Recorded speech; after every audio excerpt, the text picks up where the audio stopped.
Hello, everybody. Please join the Wiseguyz Show crew for this wonderful dinner celebration with family and friends and all of us here at Leneve's, 276 Belmont Avenue in Haledon, New Jersey, right across the street from the original Wiseguyz Show studio. Yes, you're going to be amazed by the presentation and the wonderful food and the wonderful drinks and entertainment that is above and beyond the top. Tell them what's going to be coming up here, Annette. Okay, well, we have a lot of different entertainers to all please everyone that shows up tonight. We will also have Santa come in and greet everybody. Besides that, we're also doing toys for kids, so please bring an unwrapped toy with you so we could donate to Patterson Cares. But the show is going to be unbelievable. You don't want to miss out. For $65 a person, you need to be here. So, what did you say? Uno, due, tre, hazzo!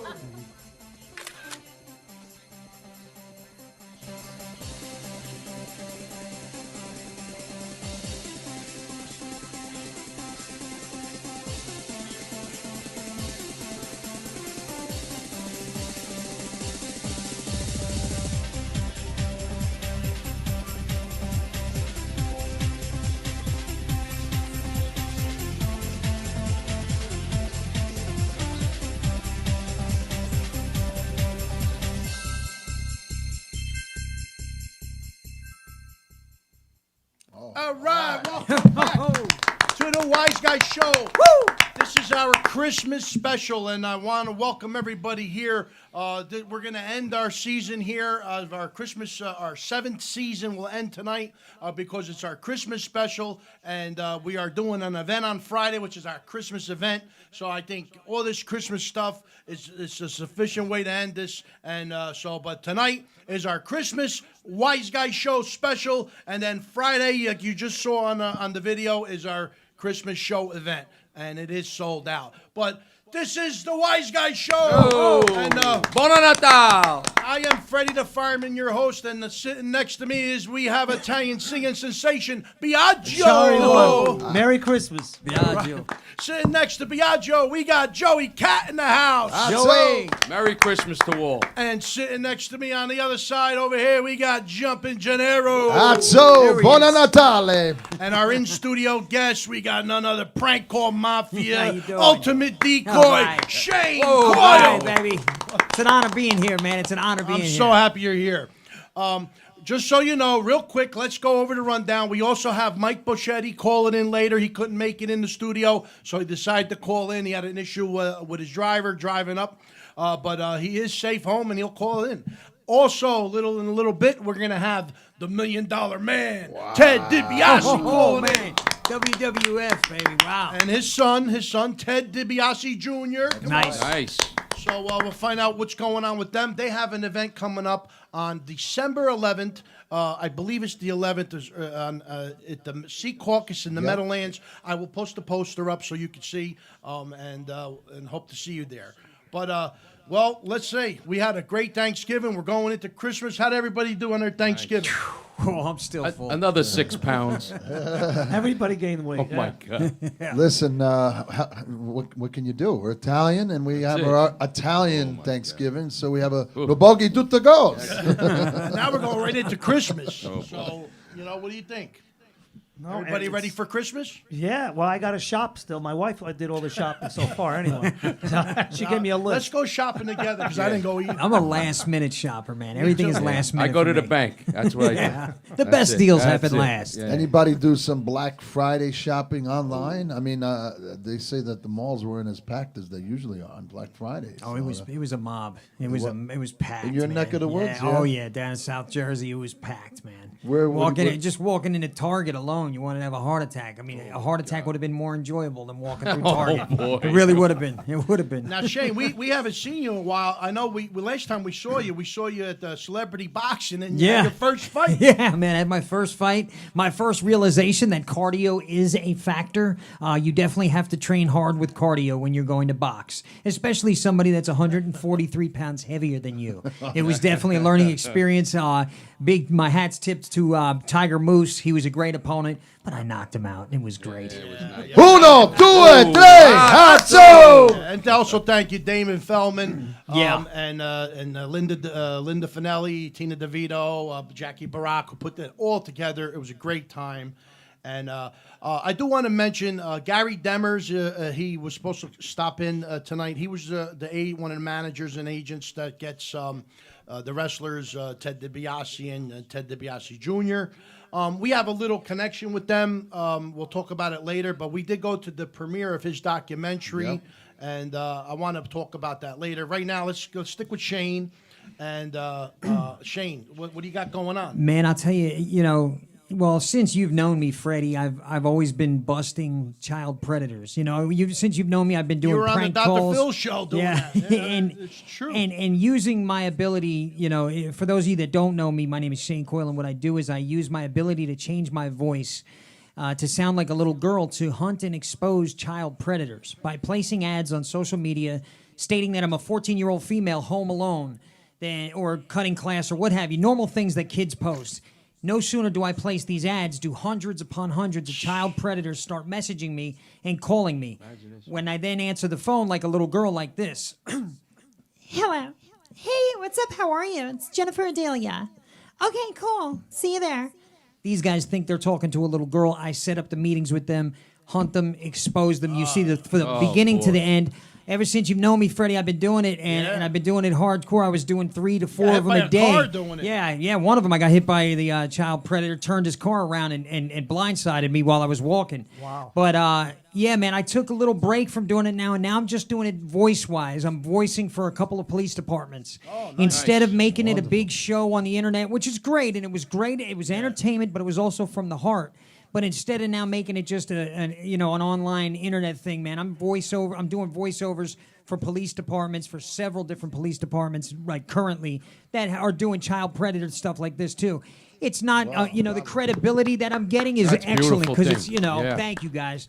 The credibility, it's not Facebook fame, likes and shares, but you know what? It's still the same motive, still the same movement. Was there a problem that it had to stop live on Facebook? There was, you know what? Because you were Danger. like, Number one, it's dangerous. Listen, you Yeah. had Get killed. Yeah. 5, 6, 7,000 people watching. you Yeah, live. every time, It man. really- it we were really up in was the a- numbers of 18,000 watching at some points. Yeah, And yeah. the fact of the matter is, it is like Joey Cat said. It's dangerous as hell. It really is. And it's not that I don't want to do it. It's just that, look, man, if the police departments are not going to work with us because we're doing it on the internet and we're not taking them off the streets, man, I want to get these guys taken off the streets. So I'm going to work with the guys that are getting them taken off the streets.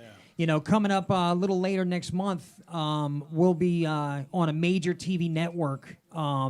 Actually, I could even say it. I probably don't want to say it. I don't know. up to you. I'm probably going to keep it quiet, but I'll let you guys know off air. But it's a major, nice network that it's just a one-day thing. We're going out with them for the day, like a little documentary series. What network it is? Yeah, I know. I'll let you guys know off air, though. Yeah. Well, let me ask you this. Let it rip. Let it rip. Yeah. why not? Well, listen. It's We don't want to get you in trouble, but this is something new that you're talking about related to the child predator. Yeah. And this is potentially. I mean, they're gonna.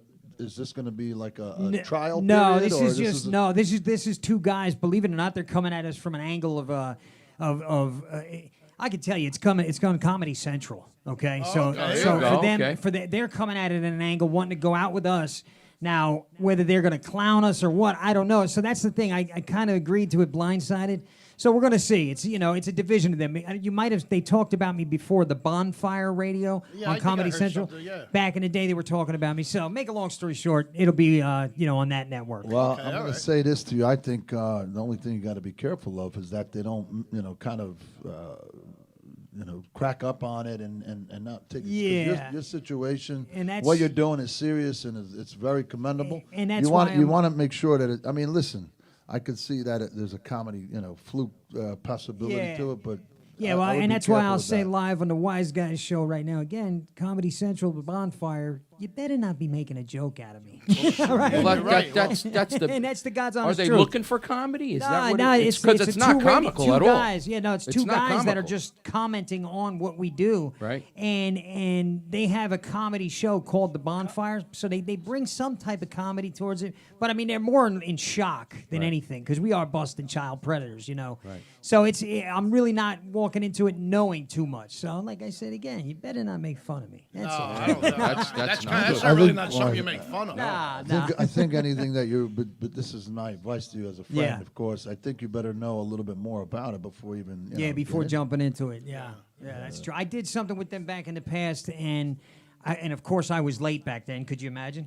And, You were like 4 hours late. Yeah. Remember that? Yeah. No, but that's listen. I was an hour early tonight. You're I'm gonna tell you, you've done very well for yourself. I'm happy to see you doing better. Thank you, and, man. You know. You're on top of things with your family. Yeah, and my everything. little You're ones, doing they're stuff great. with your kids. Nice. And I'm telling you, I'm happy for you. I always kept a contact with you. You Because, did, man. And then even when I saw you on Dr. Phil's show, we recorded it for you in case you Yeah, didn't man. know that. But, I'll never forget that, Freddie. For real, you're a great big part of my recovery. All you guys are, because while I was messing up, you were pulling me up off of the ground, Yeah, dusting we're me trying off, and to saying, "Hey, anyway." man, look, get your head together." Well, now I got a year and 53 days solid, clean, no substances whatsoever, God except bless for you. THC, God bless you you. know, blah blah blah. God bless But thank you guys for real.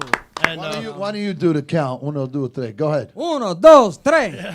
Hatso! We'll let you get away with it. It's not dos. It's do Say it. do it. But I do want we to go. mention, back when you were doing it, the Wiseguyz good friend, Eric Estrada, Yeah. is a police officer for catching people online doing messed up stuff. And we were trying to put you guys together. I remember. It never worked out, but the interest was there, and Eric even agreed to being interested in hearing about it. But I'm just happy to see you doing that. But you're also a prank caller. For Comedy Central. Yeah, Yes, and yes. that's, I'm hoping that's the angle they're going. We'll Well, see. that's what I'm I thinking. hope so. That's a different Yeah, story. yeah, right? we'll not see. not the child predators. We thing. used to. I used to do pranks when I was a kid. Oh we yeah, all did it. yeah. That's the best thing. I He's mean, the best. I Go even check do your 'em- refrigerator. Yeah, yeah, See if it's running. Yeah. Yeah. I got a confession to make. This is very important. Shane Coyle, for the first time, was pranked by Jumpin' Gennaro. Yeah. Really? You And got I you? got Yeah, you. yeah, he did. I got him. Yeah, he did. I Tell got him about it. it. I go, How'd you Freddie. get it? Tell me how you got him. I improvise it, and it was Yes, on our that's right. first studio, and I go, Freddie, do me a favor. Give remember. me Shane Coyle's number. Here he is. He's pranking on our show, right? He's pranking on our show live. Well, I said, Freddie, give me the number. I'm going to get this guy. Because he's never going to imagine in a million years that Somebody's somebody's going to call pranking him. me. So Oh, I he went got in the you other good. room. I called the number, and he got a little confused because he saw Yeah, I a said, call wow. come up. He goes, wait a minute, I'm getting a call in right now. And I go, Sandy, somebody ordered somebody sandwich did not pick up. So imagine he's like And I'm confused because thinking he's probably Freddie ordered thinking- sandwiches or something. I'm thinking, all right, Freddie, where's the sandwiches over here? my Somebody get the. Why they calling my phone? How are they calling my phone? But he goes, no, I didn't order sandwich. Please, sir. Gotcha. Yeah, Then what got I it, good. did, how I made it real, is I made like the woman was yelling at the guy, going, what is going on? Somebody told you we got to close up this game. Why you on the phone? Why you on the Yeah, you got me. What do you good. mean when I'm on the phone? I need to find out if they ordered this and they're picking it up. And Freddie, I- did you order any food? Anybody order food? Who the hell is this guy, man? Yeah, he got me good. So man. I'm proud of that. Yeah, no, that's good, Yeah, man. that's great. good, He man. got you. But definitely did. you're still doing pranks. Yeah, man. I think you drive. Who was it? Staples or who? No, not Staples. Home Depot or somebody. Who do you drive nuts the most? Oh, definitely Denny's. I do Denny's. what's called a corporate calling.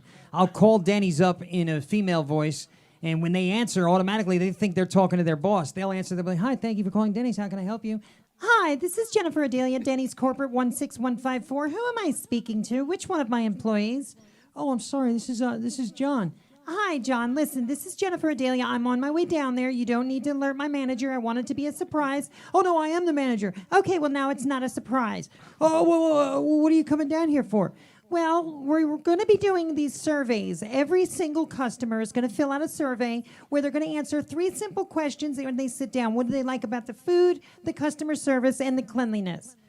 Oh, okay. But the thing is, we want you to do that right now. So put one of the customers on the phone. Let them know Jennifer Adelia from corporate is on it. She'd like to do a survey, and they're going to get $5 off a meal. Now these guys, they go and they're like, oh, okay, well, this is my boss on the phone. They're going to, hi, would you like to do, I have my boss on the phone from Denny's. She would like to ask you 3 survey questions, and you'll get $5 off your food. Oh, sure, I'll do it. Hello? Hey, get out of my restaurant. Oh my God. Wait, what did I do? They think they're talking to corporate. It's sadistic. Here's It's a crazy. question I got to ask you. Where did the name Jennifer, you use it all the time, Jennifer Adelia, where did that come from? She was my 7th grade math teacher. You see Oh, that? my God. Never had to Never be forget somebody. it. Did I'll anybody never even forget ask you her. what that- Nobody's ever asked me, Freddie. And you either loved her or you hated No, her. she was literally as crazy as. Hey, what's up? It's me, Jennifer Adelia. my Hi, how are you, sweetheart? I'm crossing my eyes and twirling my thumbs for those of you that can't see me, and she was that crazy. So that name stuck with me, Freddie, for years She to definitely come. left an impression on you. She did. So now you're doing something else for the kids now. You explain, and then we'll show it on the screen. We'll even put the number up. Do you want a number, or do you want them to contact you? Well, directly? no. Basically, what we do is we basically they can contact my page, Shane Coyle's Prank Call Mafia, or Mr. Positivity. Messenger? Yeah, on Instagram, Mr. Instagram. Positivity 2. And what I'm doing is, if you have a little boy, little girl, doesn't have to be a little boy, little girl, it could be anybody. I've done many, many different ages. If they believe in Santa Claus, and even if they don't believe in Santa Claus, what I'm doing is a Santa Claus voice, along with Rudolph and the elves. Can we hear that? Yeah. Okay, we'll do it for First Joey. time ever on We'll the do it for Joey. Ho, ho, ho, ho, ho, ho, Merry Christmas. Why, hello there. My name is Santa Claus, and what's your name, my son? Oh, Joey, my boy. Well, that's wonderful, wonderful, and I already know everything that you want for Christmas, but I'd like to get you a little special treat right now. Ho, ho, ho, what's that, Joey? Oh, no, do you know my famous reindeer, Rudolph? Ho, ho, you do. Well, would you like to talk to him? Oh, okay, my boy. Rudolph. Oh, Rudolph, my boy. Oh, hey, Santa. Hey, what's up? It's me, Rudolph. Oh, Rudolph, my boy. Can you tell me a little bit about Joey? Oh, well, Santa, I know we're going to his house first. Ho, ho, ho. Merry Christmas, Joey. And that's pretty much it. Oh, my in a God, that's nutshell. great. You know, and of course we were gonna get. And hi, I'm Mortimer, Santa's elf. Nice to meet you. You know, we incorporate elves, and the little kids usually they ask question after question after question, which makes my job so much easier because it's just ho ho ho. Well, okay, yeah, ho ho ho, and it works great. That's sweet. Yeah. So basically, anybody who wants a Santa Claus call done, you could contact my page, Shane Coyle. I'm sorry, my Instagram, Mr. Positivity 2. That's Mr. Positivity 2. Okay, and we'll put that up on the screen so everybody can see it. Cool. And it's on Instagram, also Facebook? Yes, Facebook as well, on Shane Coyle's Prank Call Mafia. Okay, cool. And that's great. And now, as far as anything else, now the Comedy Central thing, the Santa Claus thing, you're doing prank calls. I mean, Yeah, man. I've just been being a dad and focusing on my recovery. You know, it's been, I'm setting up for a couple of auditions. You know, Joey Cat, I wanted to tell you about some of these ones, man. You pointed me in the right direction when I talked to you. You know, there's a lot of different good things going on, you know, that are, you know, nothing set in stone. I'm not making $1 million, and there's no deal at the end of the rainbow. But you know what? There's a rainbow, and I'm happy. I'd love for to you. hear that Nice. a little bit more about the Dr. Phil Yeah. Oh man, that was. experience. Yeah, when I was on Dr. Phil, it was at the height of my movement. And when I say my movement, it was the movement they that I had the started. top prank, Yeah. not prank. They had the top predator catch, the Yeah, people that went yeah. to court predators on the show. Yeah, all of and us. it was that was a pretty great it was show. pretty in depth. Yeah, I loved that interview. show. It was a great Phil show. got a little annoyed with you too at the point. Yeah, at one yeah. point. Oh, he did because we were talking to the predator in the audience. Oh, shut up, sit down. You know, saying stuff like, yeah, Dr. yeah. Phil, hey, if I need you, wait, are you mad? Shane, are you mad? that's what he sounds like. Man, but I'm like, no, Dr. Let me Phil, tell I'm you not something. mad. A lot of respect for that guy. I've seen him in Oh, yeah. in all kinds of advice situations. That's unbelievable. well, Shane, we're always behind you, everything you do, and I just want you to know I want to thank you for coming. This Hey, is our man. Christmas special, so Hey, you're, thank you're, you. you're you're gonna stick around just for a little bit. We're gonna do some Absolutely. interviews. We got coming up in just a short time. The $1 Million Man, Ted DiBiase. Oh, man. I think his son's calling us first, Nice. Ted DiBiase Jr. And That's huge, man. $1 million man. That's a big deal. Yeah. I mean, WWF, I grew up, we all did. We all grew up throwing the pillows around and our brothers and sisters around. And the $1 million man we all wanted to be. He had the money. He was the man. Money man. Well, just so you know, out there right now online, Biagio just promoted it the other day.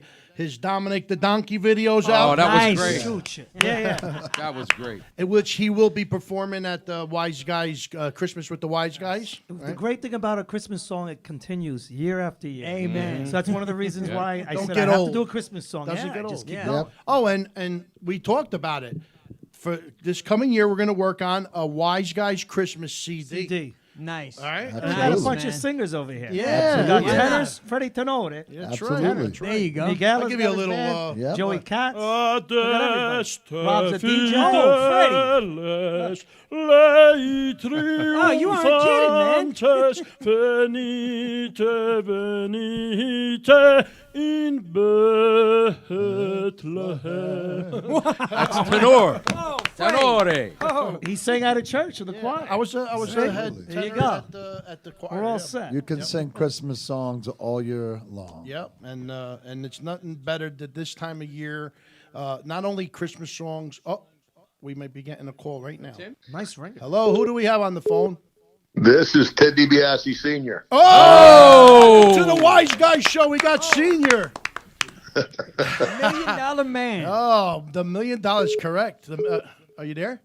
Yeah, I'm here, okay. man. All right. First, I want to say thank you so much for calling. I want to thank Gary Demers for making this happen. But I want to start off and tell you, we were at your premiere of Price of Fame, and we were at one of the theaters with Peter Ferrero. Yeah, Pete Fierro, yeah. Yeah, and he, tell you, we went to the premiere. We're friends of his. He was on our show. We promoted it. It was a great time, and it was a great documentary, I got to tell you. Fantastic. Thank you very much. You know, it was, and that was pretty much, well, it was Pete's idea, and I have to, because my son had a lot to do with it as well.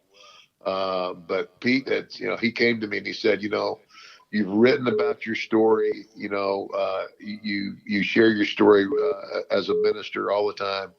He said, I'd like to tell your story on film. And so that's how it started. And I've had a lot of compliments on it. But thank you very much. I appreciate it. Yes, and I want to start off with telling you, I remember as a child watching you grow as a wrestler. When we were kids growing up, I got to say around 10 years old, leaving the baseball field, coming home, stopping at the magazine store and picking up the latest copy of the wrestling magazine. With back then they had all the everybody was rated as the most hated and the most liked and most popular, and I got to tell you, I grew up with you, and I can't tell you how much of an honor it is, not only to have been part of promoting your documentary, but just to have you on the phone right now and interviewing you. It really is an honor. Well, thank you guys so much, and thanks for having us on. Yeah, that's great. Now, real quick, I want to just start off with asking you one question. Do you miss wrestling? I wrestled for so long. I mean, wrestling was a part of my entire life. Mike DiBiase was actually my stepfather. Married my mother when I was 5 years old, and they met because my mother was also a lady wrestler. Oh, wow. And a lot of people don't know that. And but anyway, Mike was in my life. I had him for 10 years, from the age of 5 to 15, when he had a heart attack and died. But went to college on a football scholarship. 3 years in, the summer between my junior and senior year, I came down to what they call Mid-South Wrestling in the area where I actually live now. Louisiana, Mississippi, Arkansas, Oklahoma, big territory. And that's when I started. And I did so well that summer, I didn't go back to school. I had one more year of football, one more year of school. I'd had a degree in education. And like an idiot, I just kept going. But by the grace of God, I didn't need it. But my love has always been the wrestling business. And but with that said, the reason I didn't want my boys to be wrestlers is the same reason my dad didn't want me to be wrestlers. It's not about the wrestling. It's about the lifestyle that comes along with it. Yeah. You know, and all of that. That's And what so, that was all that part in your documentary. You showed it all. Exactly. And so I loved it. I had a great career. The only time I miss it is if I'm watching like a young guy, a new guy, and I see the talent in him, and I recognize, you know, it's like we call it the it factor, and it's charisma. You can't give anybody charisma. They either have it or they don't. And the ones that you find that they do, there's a few times when I say, man, you know, I wish I could get in the ring with that guy and help him out a little bit and show him something. But other than that, no, I don't miss it. I don't miss the travel. Although I still travel, but I don't travel nearly like I used to. So this is Jumpin' Gennaro here at the table, and wonderful to get a chance to talk to you. I actually was with Freddie and Annette and a few of us when we came to see the documentary. But, of course, growing up as a kid, I'd tune in, and certainly you were one that I remembered because of your persona. Obviously, you were very entertaining. You were entertaining to watch. The question I have for you is that now you made a very interesting point, because I do remember a lot of the documentary, and I was very fascinated with the fact that you, by faith, finally channeled in and understood what was really, truly more important than anything else. Once you were humbled, it was your family. And that's what you really fought for to reconnect with, is your family. So that was very honorable. But the question is, now when you look back and you think about how it all started, was it a combination of everything coming too fast for you as far as the popularity and the money, everything that kind of brought you down that lane, or was it that you kind of early in life just got a lot of attention, being that your stepfather and your mother were wrestlers? Well, it's one of those things. It's common in wrestling. It's common, I mean, in basically in I would say any form of entertainment. You hear stories about movie stars, you hear stories about rock stars, but when I went to the WWF, as it was known then, and Vince McMahon gives me this just unbelievable opportunity and says, we're going to make the public, we're going to try to make the public believe you're really this guy. I said, how are you going to do that? He says, well, you're going to travel everywhere in first class. You'll have limousine service at every city, from the airport to hotel to Coliseum, back to hotel, back to airport. Wherever the public sees you, they will see the appearance of wealth. And you're going to be one of our top stars, and you're going to be making probably more money than you've ever made in wrestling. And so, yeah, I would say to some degree that had a lot to do with it, because it was just, not to mention the fact that, when I was wrestling regionally, I was gone a lot. That's part of it, but I wasn't gone 3 weeks at a time.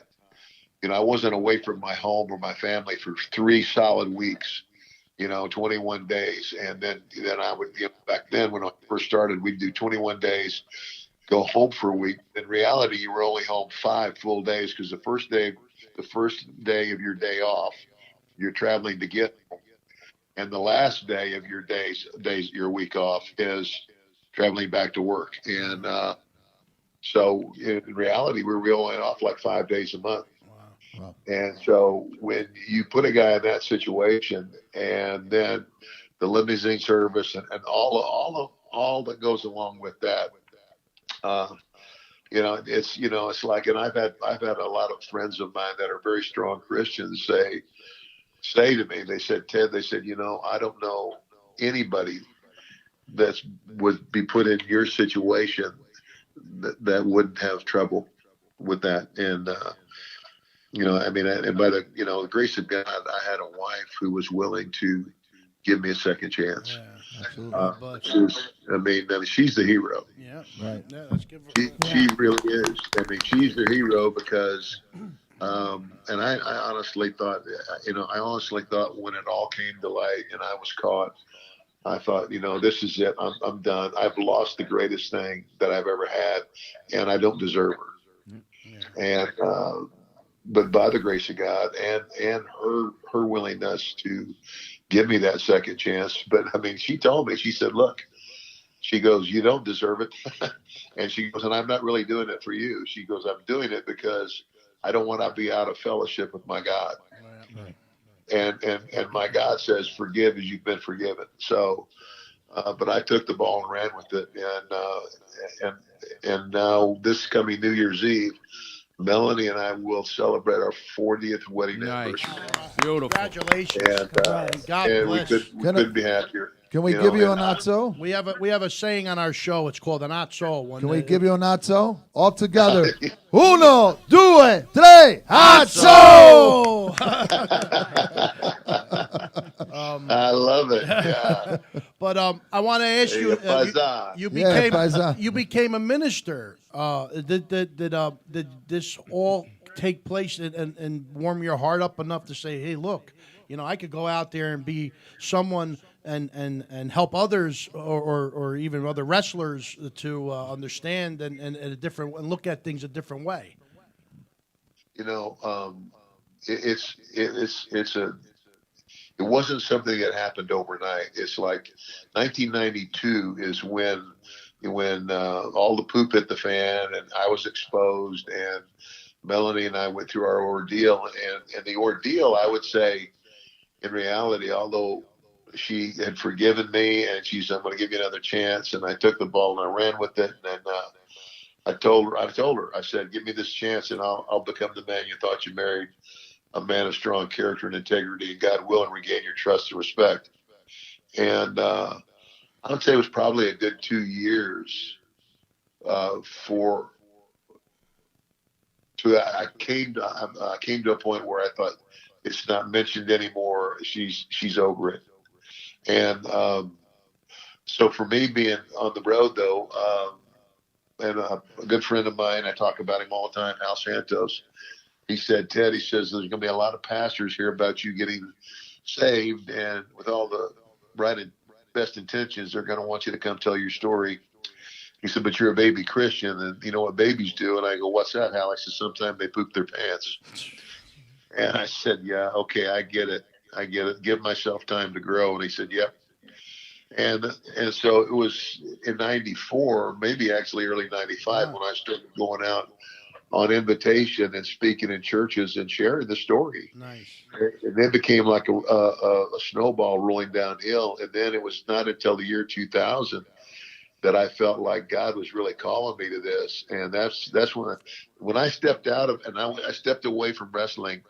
It was the most exciting thing I ever did, and at the same time, it was the most frightening thing I ever did, because wrestling is something I was secure with. I knew that business. I could have a role in the wrestling business, whether I'm in the ring or out of the ring, even today. And I chose to go, okay, God, I'm going to put myself in your hands, and you open the doors. And that's been 20 years, going on 21 years. Beautiful thing. Well, I to go over your whole career would take us days, because you are definitely not only a legend, you're an icon. And I got to throw out some names: Dory Funk, Terry Funk. I'm sure had a big part of bringing you, making you the wrestler that you were. One of them, anyway. Oh, absolutely. Yeah. I mean, the Funks are like family to me. I mean, I've known the Funks since I was a little kid. I mean, I went to the 6th grade in Amarillo, Texas, and the relationship that my dad had with Dory Funk Sr. was just an unbelievable relationship. They had a great deal of respect for each other, because they were both tougher than nails, legitimately, and in the ring. I mean, they have the record. They had a 3 hour and 20-minute match It was called a Texas Death Match, and it ended in a draw. It ended because the curfew. There was a curfew on the building, and they had to close down the building, so they had to stop the match. You know what? Now, this is Jumpin' Gennaro again. I'm going to mention a name that I know everybody in the industry not only respected, but they all said that he was a mentor. So, in a few words, if you, or should I say, if you have any story you could share with Bruno Cementino. Oh my gosh! The first time I met Bruno was when I came to New York. The first time I came to New York was in 1979, and I was just starting to, get a name out there. And I didn't stay long the first time, but I remember meeting Bruno and talking to Bruno, and he told me stories. He says, I knew your dad. He says that you should be proud. He says your dad was a good man. He says not just a great wrestler, but a world-class athlete at Nebraska. He said he was a legit guy. He was a good man, and he gave me a lot of great advice when I was young and just starting in the business. And I don't know where their paths crossed. I can't remember that, but yeah. And so, and Bruno's another one of those guys. He's an icon. He's a guy who will go, and has gone down in history as probably, nobody's sold out the Madison Square Garden more than Bruno Sammartino. So I want to, if I can, I just want to share a quick story about my grandfather. His name was Tommaso De Gennaro. He came in to Newcastle, Pennsylvania in the 1970s, and Bruno Cementino was wrestling the Mongol brothers. So my father, my uncle, and my grandfather went to see it. Now, Bruno Cementino, remember, was a legendary true wrestler in Italy. So when he saw him in the ring and the Mongol brothers jumped on him, my grandfather thought it was real. They were holding him back. He was trying to jump in the ring to stop Bruno Cementino from jumping the Mongol brother. And he was ready to kill. Yeah, and so that's a story that's told in my family. Well, and so, Mr. I'm going to call you Mr. DiBiase because I look at you as, like I said, a hero, an icon. I show you. You're always a villain, though. You're always a bad guy. But after watching your documentary, I tell you, I looked at you as a whole different person, and I totally respect everything you did and how you changed your life. We have a gentleman in the studio who's a big internet star. He's also a guest on our Christmas show. His name is Shane Coyle, who also changed his life around and is doing amazing things right now. Shane. Hey, Mr. DiBiase, how are you? Not only a fan, but also my son, who is 8 years old. You still live on as a legend to even 8-year-olds, my brother. My son is absolutely engulfed with you, man. Well, it's an honor. Thank you so much. And I tell you, that amazes me that 8-year-olds or that are fans. I mean, my gosh. I haven't wrestled. I haven't had tights on since the end of 1993, I believe. Wow. And yet a lot of these youngsters, I guess it's the power of television and, going back and looking at all the old stuff because, man, some of these kids, that's gratifying. It was the impact you left in their minds, it left in their parents' minds, and their parents told about you, and now you are still a star to my 8-year-old son. So, Mr. DiBiase, wow. I thank you from the bottom of my heart, man, for real. Well, thank you very much. Well, I wasn't always a bad guy. For most, when you first start out in the business, just the way the business is. There's two guys in the ring, and the bad guy, the heel, as we say, the heel in the ring is the guy calling the match.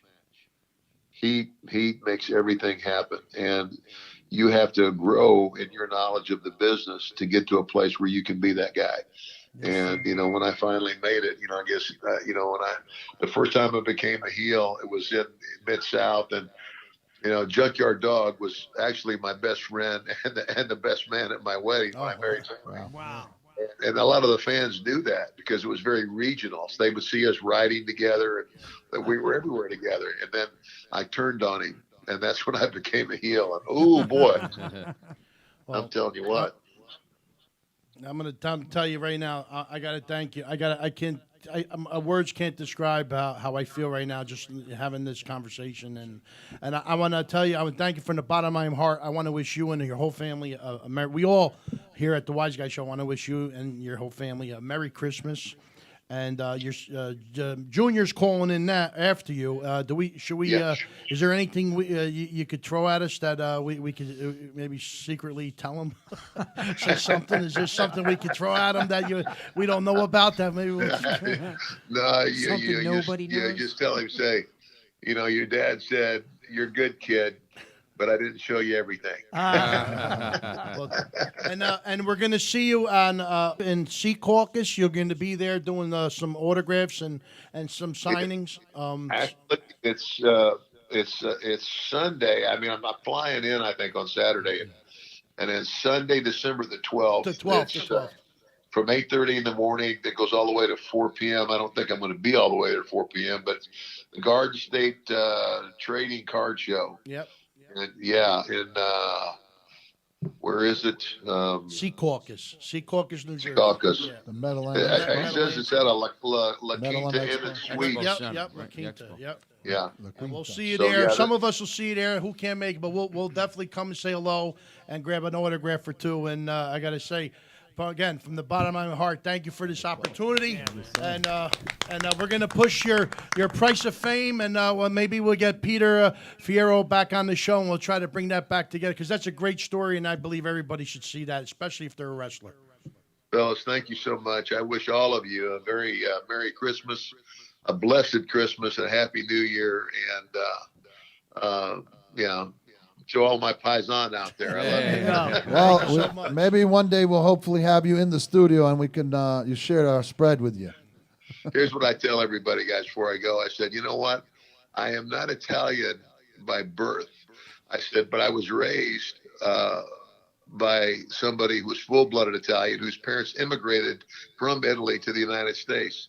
I am not legitimately Italian, but I'm the first one that'll punch you right in the nose if you call me a The $1 Million Man, All Ted right. DiBiase. Thank you so much, and we'll see you on December 12th. You got it. And remember, everybody's got a price. That's great. That's great. Thank you so much. See you, fellas. Thank you. Hey, remember, Atto. Take care, Ted. That was nice, man. That was great. Let me tell you, WWF North American Heavyweight Champion, 3-time WWF Tag Team Champion, one-time champion of the 24/7, and he was a King of the Ring in 1988. And I can't believe how old I'm getting because he said the last time he put in tights was 93. Yeah. And I'm like, wait a minute, that long 25 ago? years, I felt like 24 it couldn't have been that long ago. I guess so. But you know what happened? more than that. He was more a 28 manager, years. so he never really wrestled after that. He was more like a manager. You've seen him out there, but you just didn't see him wrestle. But his last time, let me tell you, he was a villain. He was a bad dude. Yeah. Back in the day, like in the early mid '80s, when you heard Ted DiBiase, it was a blood match. He's a rough and tough and guy, and he was named big one of dude. the best technical wrestlers and greatest villains in pro wrestling history. Calling in. All right. That's his son? Yep. Hello, who do we have on the phone? Hey, this is the main event, Ted DiBiase. Ted DiBiase Jr. All right. Well, Sounds just like his father. yes. We just got off the phone with your father, and we mentioned the fact that we were part of promoting the documentary Price of Fame that you were a part of. And and we were good friends with Peter Fierro, who we haven't seen in a while. But Yeah. yeah. So how's everything? Oh man, it's going good. Actually, I just got over COVID, so it's going even better. Yeah. Now, let me tell you, when I first saw you getting into the ring, your first television debut, I was very happy to see. I like when a a wrestler follows into his father's footsteps, or your grandfather's footsteps, and so on. And just like Randy Orton and all other names. But I want to say, how did you feel knowing? Did you go into the ring as Ted DiBiase Jr. as yourself, or did you go in there knowing that you were carrying the name into the ring? Yeah, well, I definitely knew I was carrying the name, and I wasn't sure, what. Well, I'll just tell you the inside story is I was the last person that got to keep my name because I actually read the contract. And I said I wanted to keep my name. And so anyway, but they dropped the junior because, Vince McMahon is a junior and he hates junior. So that's why they just called me just Ted DiBiase. Gotcha. Yeah, but it was it was an honor to carry on that lineage, carry the torch, and certainly didn't have the career my father did, but it was what it was supposed to be, I believe. And you were moving along pretty good. You were getting in some good matches, and you were really making a name for yourself. And then I didn't see you no more. Yeah, well, that's the business, and. And I mean, I was young, and I got out after only 5 years on the road. I mean, it's I think the life of a wrestler is what 3.8 years or something like that, on average. But I was offered an extension in 2013 and turned it down because that's when I became father. And it was just I got to do it, and I did it at a high level. Probably could have climbed that ladder a little bit higher, but that wasn't, wrestling certainly doesn't define me. And I wanted to be home. I had other things I wanted to do. So, I'm blessed for the opportunities I had. I had a blast, had some crazy, awesome experiences, got to wrestle in WrestleMania, filmed a movie. Sold more DVDs than John Cena. There you go. And that includes all his Marine 2 is the best Marine, okay? Don't waste your time on the other 20 Marines, okay? It's just Marine 2. No, but now the acting, well, you did, from what I read and researched, you did leave to take care of family, your family first, obviously. And that comes first in everything you do. Now, you did do a couple things here and there to come back into doing some little things. Are you still involved with wrestling at all, or like teaching or any of that? No, I'm not, I'll say, at the moment. But the question's always been asked, would you ever come back? Yeah. I think now I would say if the opportunity presented itself, I would, but it's not something I'm actively pursuing, I would say. But it's a part of me. It's a part of my legacy and my name and, just who we are. And so I want to stay connected to the community and, working with guys. I'm working with, I've got some business partners, and, we've got a company, 16 Creative, and now we're helping guys like my dad, rebrand, build their websites, e-commerce, doing product placement, development for these guys, helping them get booked. And I have some more exciting news I could share more. I'll come back to you guys beginning of the year to probably announce a really awesome tour, never been done before type of tour we're going to do with some legendary stars, and so nice. I'm having fun. Yeah. Is it gonna be in there anywhere specific? Like, do you have a location? Yeah, we're going to come up around you guys. We got a couple right there, so. And then you get to see who we really are. Yeah, well, I'll come sit studio, baby. We'll spend some time. Absolutely. Yeah, I'll get you some VIP tickets. How about that? Listen, when you come to our studio, it's like coming to no other studio. You got You got Italian food. You got pastries. You got Italian cookies. You got coffee. You got espresso. You got everything. When are you going to open those Got cookies leather up, by the way? chairs. Look, I'm sold, baby. I'm Italian, you know. I got the name DiBiase, but I live in Mississippi, so fellas, I'm what they call redneck Italian. Okay. That's all This right. You're is, still Italian. This is Jumpin' Gennaro here at the panel, and I just wanted to ask you. Now you're talking about your dad. Obviously, shared with us how you became Italian. You know, through love from you know, his stepfather, and he continued the culture. Obviously, it went through you. We're all proud Italians sitting here. We love all people. That's the fact. But we share our heart, and we're able to open up to people because of our culture. So you're obviously proud of that. You're a family man, and so I'm assuming, and I'm sure that you carry out faith as well, like your dad. Yes, sir. I can hear Number one. Yeah, I can hear it in your voice, the way you talk, the way you present yourself. Are you missing? The question is, are you missing that? You know, that energy. I mean, it's exciting to be, you know, in that ring and, you know, in the spotlight and being able to wrestle. Are you missing that as well? I hear that, you know, you. Yes. I mean, if I said anything otherwise, I'd be lying to you, and that's not who I am. But there's something indescribable about, you know, performing, especially like in front of in Madison Square Garden. Gosh, I would say the energy of Madison MSG is, you know, the same as it was in Scottsdale, Arizona, in front of 74,000 people at WrestleMania. It felt the same. You know, it was just electric, and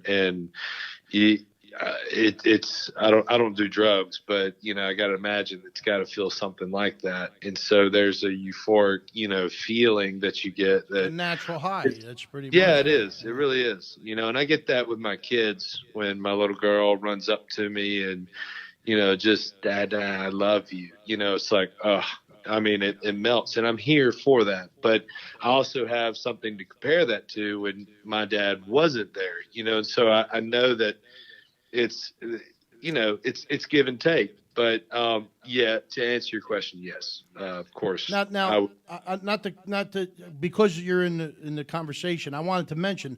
Do you still keep in contact with the Rhodes and maybe and Randy Orton, because the AEW is putting up a fight against the WWE, and is it any chance that you may want to go toward that end, or do you want to stick with possibly one day returning to the WWE again? I mean, do you see the competition happening right now? Like I see it. I definitely see it. To answer your question, no, really don't keep up with the guys. And they're killing it. I'm happy for them, proud for them, and wish them all the best. You know, when I left, I kind of went through some rough stuff, and I wasn't really there. I think when Cody lost his father, I was going through my own personal demons and having some mental health issues, and so I think that kind of caused the rift, and but it is what it is. He's kicking ass and taking names. Always knew he'd be successful in this business. I mean, he knows it like his father, and he's probably the next Vince McMahon, and I'll be happy for him, you know, and praying that he has more success than he's ever dreamed or imagined. But yeah, and I hope AEW does extremely well. Like it's nice to see that there's a company out there now that really takes care of the boys and looks after them, treats them right, you know, treats them like true independent contractors. And I hope that they can sustain their initial success, you know, and scale that at a prosperous rate. It looks like they're doing that so far. Well, growing up, that was the thing. Growing up, you had the AEW, the NWA, WWF. You had other which I thought made wrestling better, because it was kind of like the NFL has the AFC and the NFC. Right. you know, and it even has the AFL, you know, like where like you have another league, but now it's pretty much dominated by McMahon, and now the AEW is coming in there, and that's why I figured with guys like you who have a name with the name itself, can step in at any time and give either company a big support with the name, you know. And I'm surprised that there's you don't see that often. No, you're exactly right, and it's refreshing. And you know, Vince has had his I mean, he's dominated, and it was wise, just an extremely smart businessman, and he created a monopoly. He was the Walmart, right, of wrestling. Yeah. And he took all the talent. He paid them more, put them on TV, made them superstars, and then built a multi-billion-dollar empire on top of that. Mm-hmm. And he did it right. Like, can't hate him for it. But it's about damn time that there's, you know, other options and a different way of doing business. You know. Yeah. Teddy, this is Joey Cat. How you doing? Hey, Joey.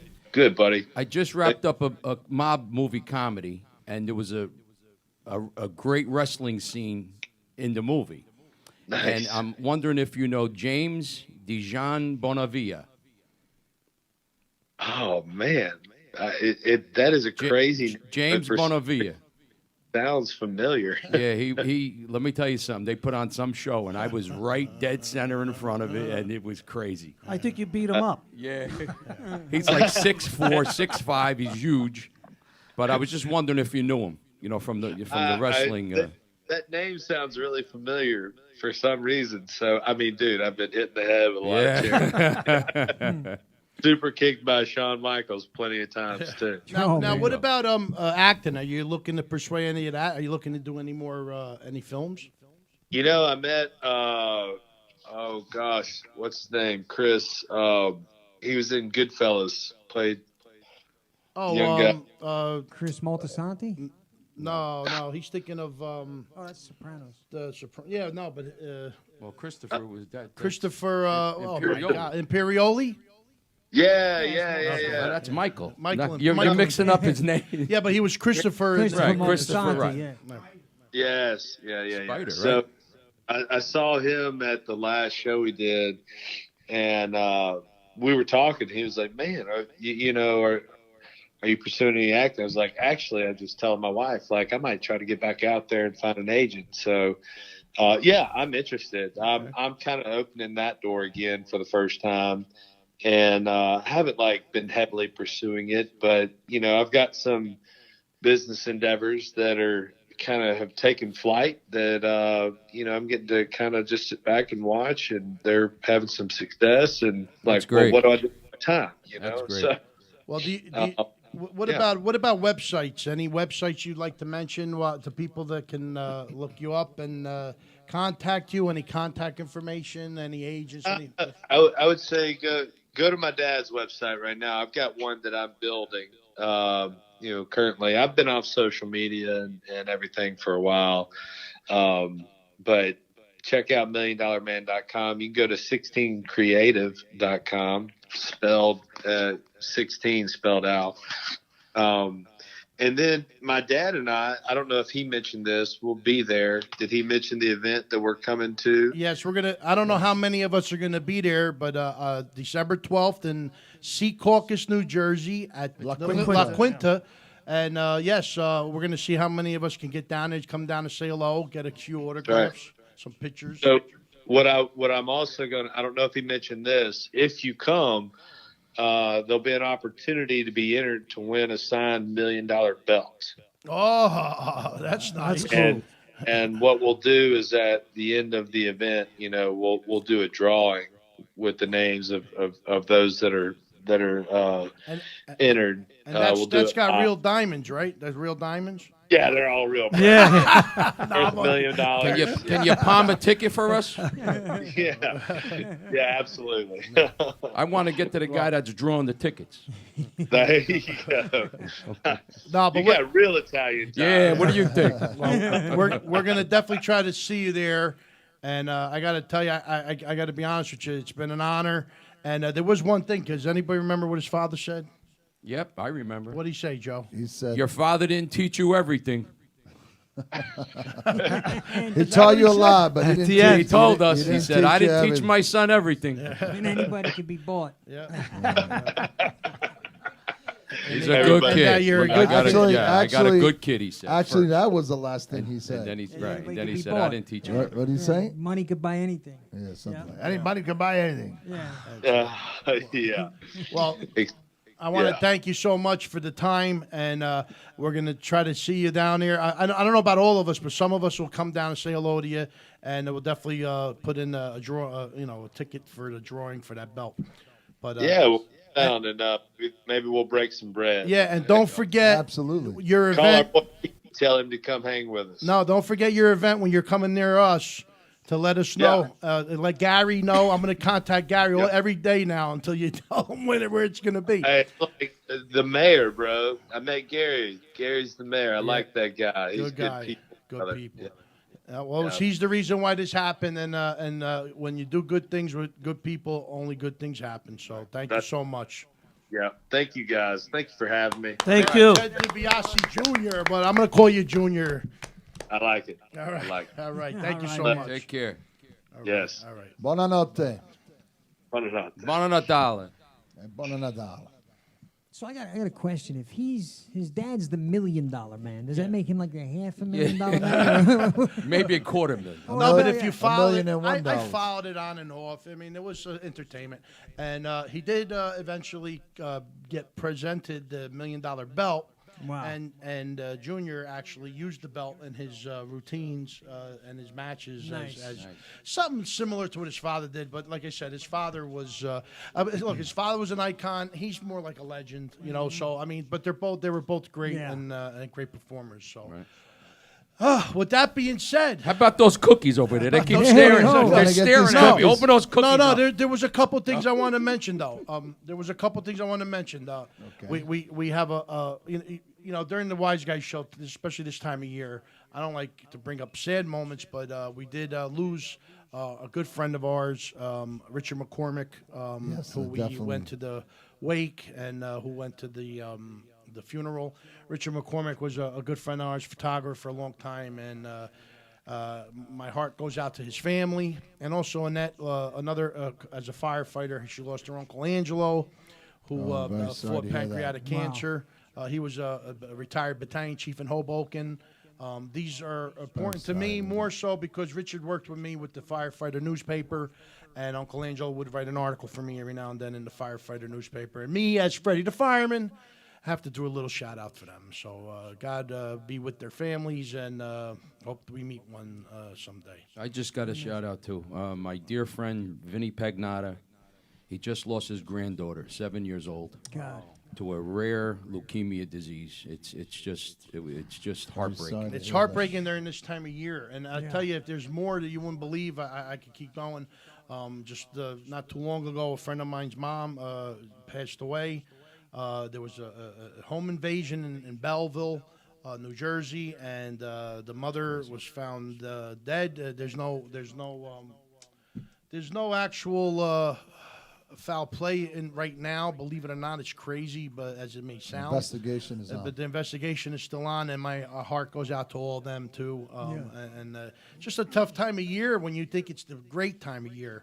But I don't want to. Let's move on to a better. On another note, I just want to mention Matteo is in the studio. Oh yeah, we want to thank Roma Donopoli for the cookies. Well, listen, Did you go to another Joey Where is Cat he? has been talking about these cookies. We're going to Where's open his them up. birthday? Come Well, on. Mateo's going to be celebrating his 22nd birthday today with us. Oh, okay. Before we close the night. All right. Is he here? Yes, Where he is he? So I met your son. Yes. let's speed up the show and do a quick brief with our final interviewer who's supposed to be in tonight. You want to give him a call? Let's see if he answers. Let's see if he answers. Very funny.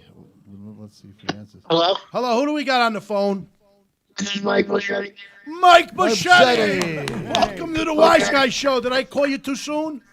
No, it's Buschetti. I wanted to correct it because my friend, what he called Michael DeGeneres, it's Buschetti. Bocchetti. Okay, you got us on speakerphone? No, I got a shitty phone downstairs in the basement. Oh no, because it's coming in a little broken up. I'm sorry. Let me move over to my fat. I'm on my fat boy couch now. Sorry. Go stand outside in the middle of the street. Oh no, that usually works well. I got to wait for a truck to come by, so I cross. Yeah. All right. So what happened? How come you're not here? My friend Frankie told me, lives in Brooklyn. He was going to pick me up. He discovered a friggin' nail in his tire. Oh, the old nail in the tire. You don't have a Come on, spare. come up with something better than that. What do you think you're talking to? Jooches over here? The old nail in the tire. I don't know who I'm talking to because I can't see you guys off. The old nail in the tire. Joey Cat, you're talking to right now. Joey Cat's here. Go ahead, Come on, man. No, I don't have. My dog ate my homework. Remember that one? Yeah, I use it pretty much, but I also use some. Yeah, but I'm DB's like Michael Corleone. I used to use something even more treacherous. Yeah. You know what I did? I swear to God, when I cut out of school as a kid, when my mom was home, I took oatmeal, put it on, made it look like I threw up on the floor. Oh, boy. You had to wet it first a little bit, though, right? No, I took the oatmeal, made it look like I threw up. Held my fat stomach in, and I was like, I'm sick, Mom. I can't go to school. And I got away with it for a bit. I love it. Oh, my God. That's interesting. Hey, Mike, I seen you doing some stuff with Artie Lang again. Are you back together? Yeah, he's doing really good, Fred. He's really got himself together, which is great. Yeah, he is. Nice. And are you going to be doing more stuff with him, or was it? Yeah, I actually did some promos from today. We taped them over the phone like this, but with Zoom instead. Oh, cool. So this Jumpin' Gennaro again. So I love him because I heard that pure Neapolitan sounded like, thanks to him. Well, listen, so anybody listen out there, we had the pleasure of meeting Michael Bocchetti for the first time on Johnny P Show. And let me tell you something, you were hilarious. Thank you. Was there certain things that you improvised right in the moment? I never got a chance to ask you that night. I was scared shitless, really. So I improvised most of it. Well, I'm telling you something. The way that you deliver your line, everything. I mean, you pause. You're on point. But it was the first time that you were out on stand up since the pandemic. Right? I don't even like to use that word, but anyway. I know that word is like ridiculous. It's like let's just say people are going to get a bad cold if we're not careful. So yeah, I mean, you did really well. Now, did you do your own stand-up writing, or did you have someone help you? Like, I know Bob Levy likes to help out a lot of things. I know you're friends with him, but do you? Yeah, I just write for myself. Okay. Fred, because you know why? Nobody knows yourself better than yourself, really. Right. Well, actually, Freddie, I want to comment on that. You have to be writing your own stuff because if it was with Bob Levy, it'd be like beep, beep every 2 seconds. Oh yeah. No, you'd be cursing more than every other word is a curse with Bob. Now, Levy. what about Levy and Artie Lang? Are they still doing anything together anymore? You know what? Artie hasn't been doing anything because I don't even think he's going to do any stand-up for a bit. I think maybe after the holidays he may. But because I know he hasn't done anything either in a while. He crushed all of us for a couple of years, right? Some people out there, but I'm still a little bit leery about going out there with it. Well, Michael, let me ask you, since we're in the Christmas theme, you got any jokes about Christmas? Oh, yeah, I have a couple. I didn't do it. I said, when I was a kid, my mom said, if you see Santa Claus fall down the steps drunk, don't worry about it. Your dad's insurance will cover it. Go ahead. I think I got it. Oh, man. I said, my mom said, Santa Claus will be a little late. He should be here once your dad gets home from the liquor store. Oh, man. You're just out of here. You're nuts. You crack me up. I love it. Thank you. I was waiting for another one. I don't have any more. After that, Christmas runs out. Are you doing any stand-up anytime, anywhere, in the next couple of weeks? I'm waiting on something. I may be doing something December 9th or 10th. I'm not sure yet. That's about it. But I'm going to probably try to wait till January. I got to see what's going on because, you know, I don't know how the clubs are. I haven't been to a comedy club in 2 years.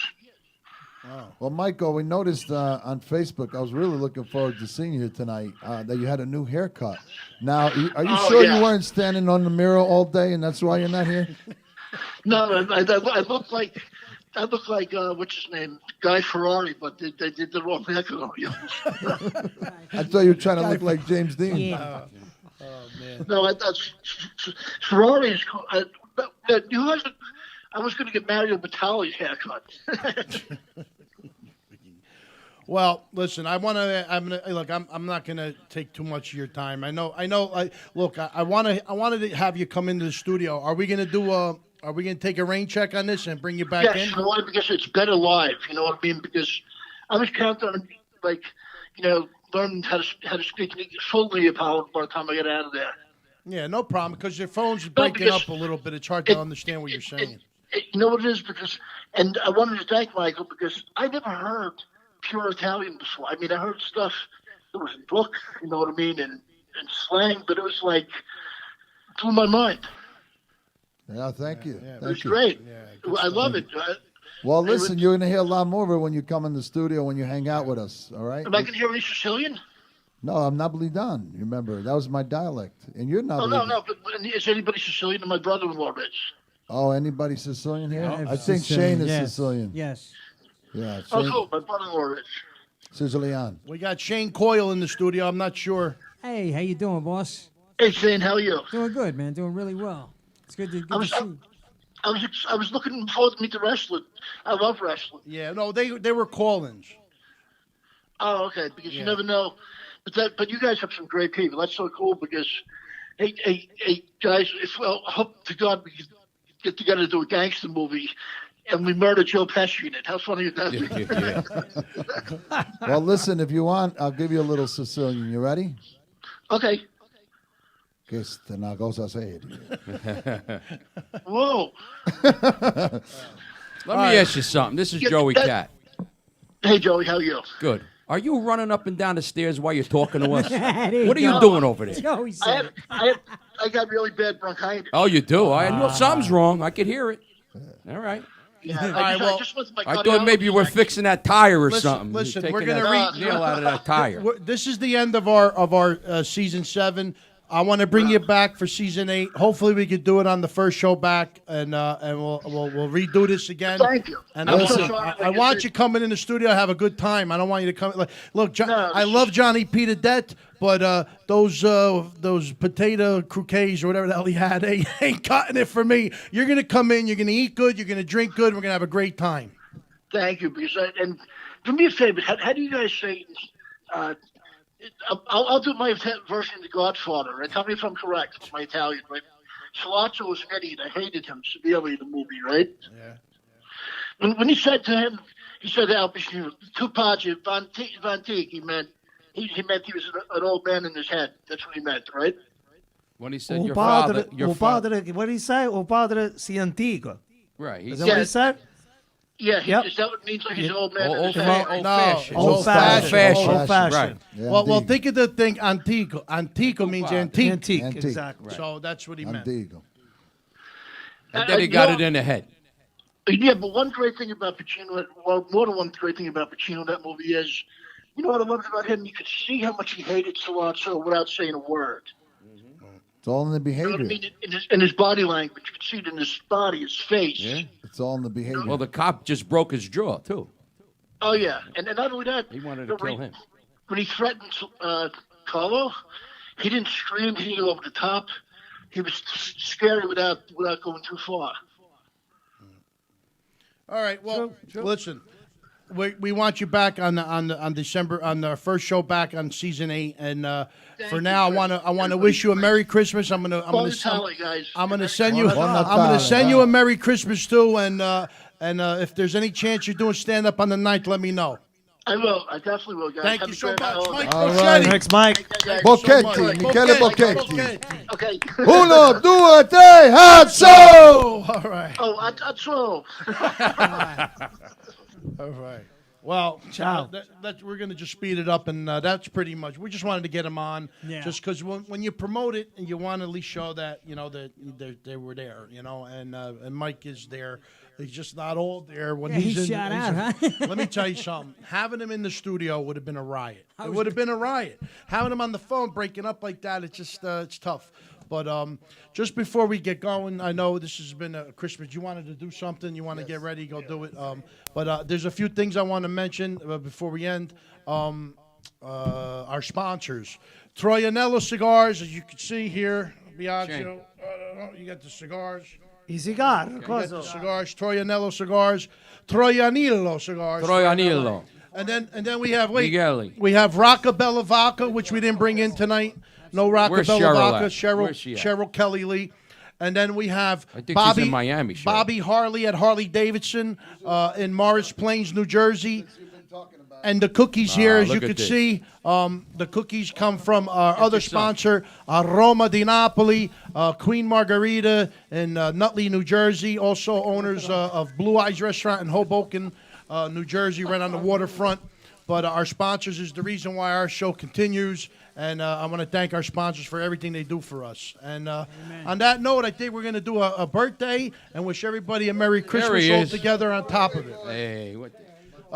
Real quick, I want to thank Ted DiBiase, the $1 Million Man, for calling in. I want to thank Gary Demers for making it happen. Also, Ted DiBiase Jr., I want to thank him for calling in. Shane Coyle, everybody, come on. Shane, all right, my man. Shane Coyle for coming in tonight. Love and you, brother. hope you had a great time. Absolutely, man. It's always an honor with you And guys, bro. listen, check out Shane on his page. We're going to Mr. put Positivity too. That's on it. Instagram, man. And I'll put it up on the screen that people see it. Thank you, Freddie. And also, I want to mention one more thing.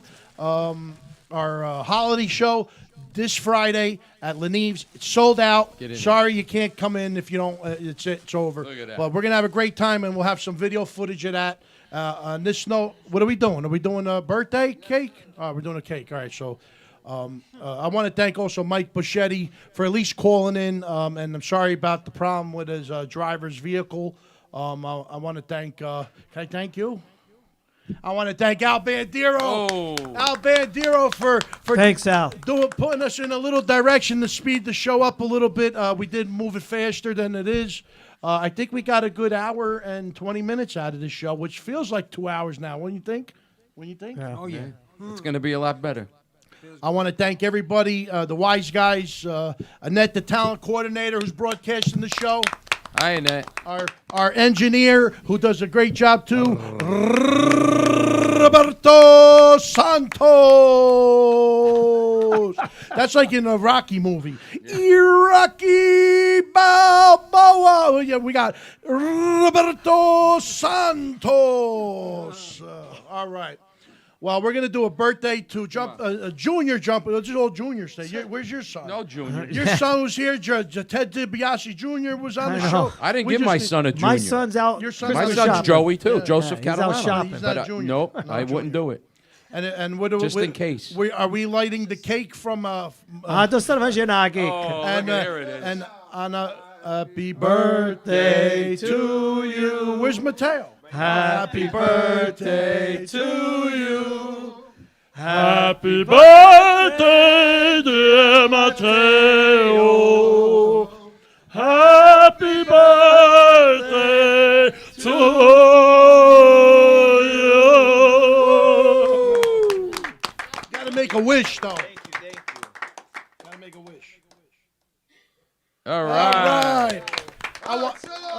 Mateo, Thank you, everybody. That's an Mateo. out-so for sure. We want to thank everybody for calling and watching us tonight, and we want to wish from the bottom of our hearts here at the Wiseguyz Show. We want to thank everybody for Season 7 for backing us and being there with us, and Season 8's going to just be even better. But on that note, we're going to wish everybody a Merry Christmas. Merry Christmas. Merry Bon Christmas. Nadal. Bon Ciao. Natal. Bon Nadal! Merry Christmas!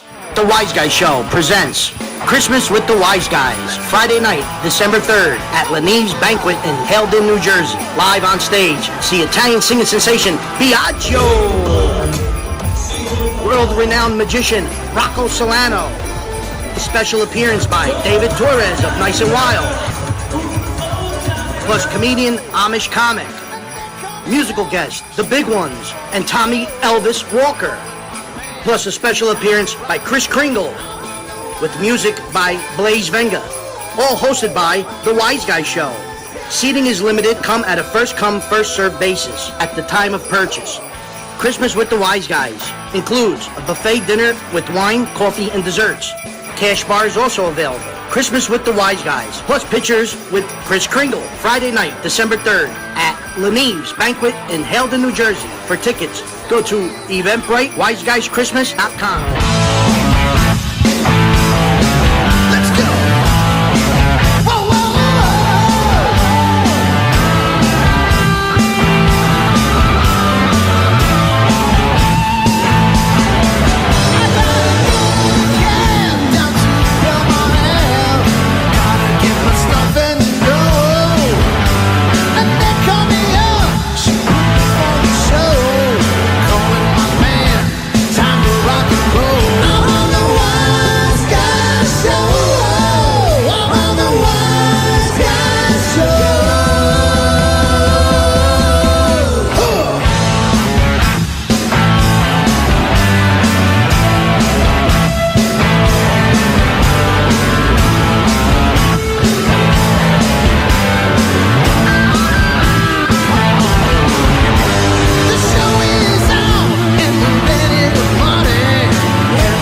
Catch up with you one of these days, wise guy, and when I do, pow!